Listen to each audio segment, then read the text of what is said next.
Hello, my name is Adam Day. I'm the Director of Programs at the Center for Policy Research, a think tank within the UN University. I was the lead author of a 2019 report assessing the effectiveness of the UN mission in South Sudan, UNMISS, which we conducted with the Effectiveness of Peace Operations Network.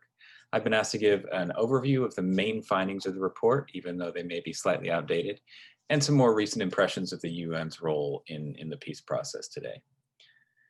The first area we looked at was the protection of civilians, and we found definitive impact, which is really what we're looking for in the Effectiveness of Peace Operations Network. By providing space within its compounds to those fleeing brutal and widespread violence in 2013 through 2016, UNMISS provided immediate physical protection to more than 200,000 people, including large numbers of women and children.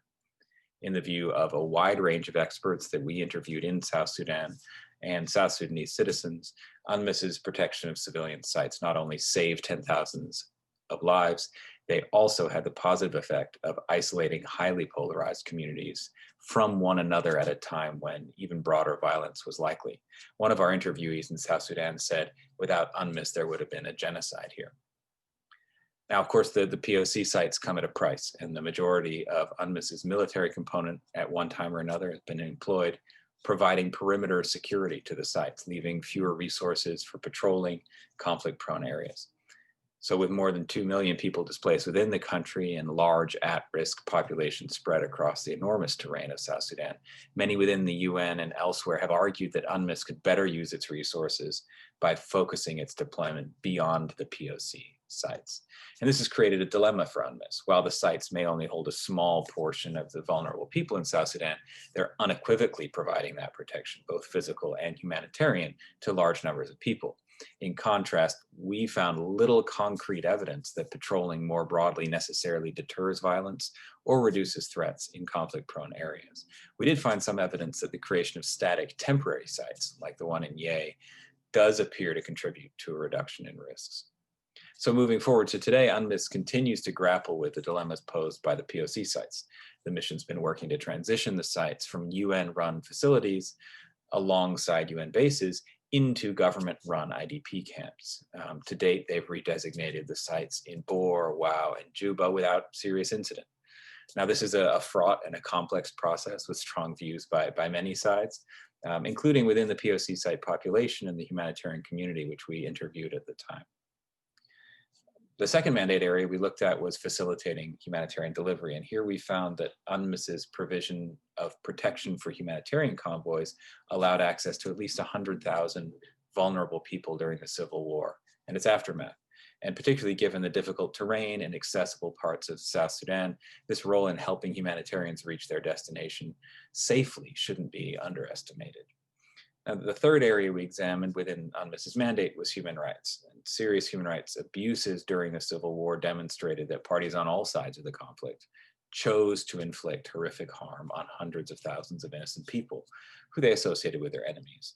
One study estimated that 382,000 people died as a direct and indirect result of the conflict, although the majority direct, while tens of thousands of people were subjected to sexual violence.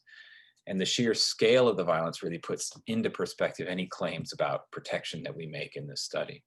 It's always difficult to measure the impact of human rights investigations and reporting, but we found that some of the very high-profile reports by the UN did provide a good basis to urge restraint directly with the parties and perhaps played some deterrent effect.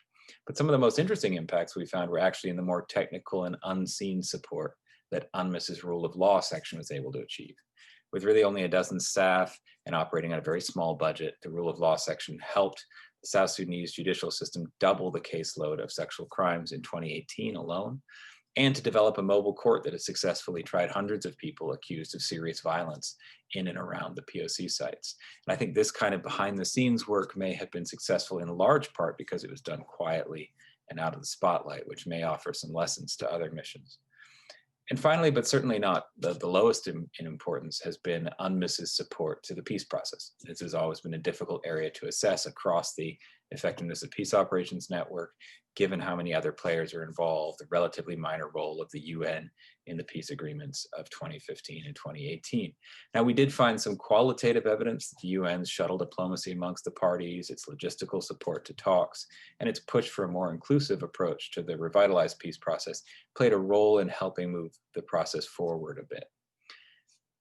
In our work, we also encountered several dilemmas facing UNMISS. On protection, the mission has clearly been faced with the difficult question of how to address the immediate protection needs of those in POC sites, while also balancing its responsibilities towards the other civilians in South Sudan. Really, the dilemma of needing to operate with the host state's consent while protecting 10,000s of people from state security services is nowhere more acute than in UNMISS, and lessons about dealing with difficult governments should be learned from this mission, I think.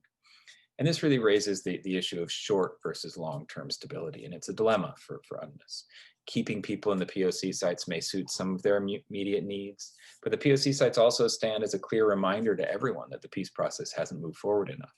And continuing to transition the sites could help build confidence in the peace process, but it also raises another thorny issue. Because if UNMISS continues to help thousands of POC site residents go to other areas, maybe rural areas where they're in the majority and where they might not be at immediate risk, could the UN be facilitating a sort of homogenization of certain areas of the country, maybe reducing the kind of urban ethnic mixing that had happened before the conflict, and the kind of coexistence that might help repair some of the deep social divides in the country? And this is a real dilemma that the UN continues to deal with, and its partners as well. So I think really my final point will be about the leadership of UNMISS. And our team was just so impressed by the strategy that SRSG David Shearer and his team had put in place.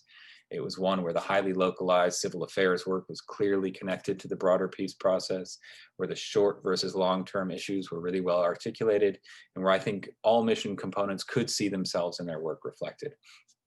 It's not always easy to make a claim for impact when it comes to the UN's work, but we can certainly make some very strong claims about the importance of good leadership in a place like South Sudan. And I think the team led by SRSG Shearer really embodies that kind of good leadership that is making a difference in peacekeeping. And so with that, I will thank you for listening, and I hope you enjoy the rest of the Challenges Forum.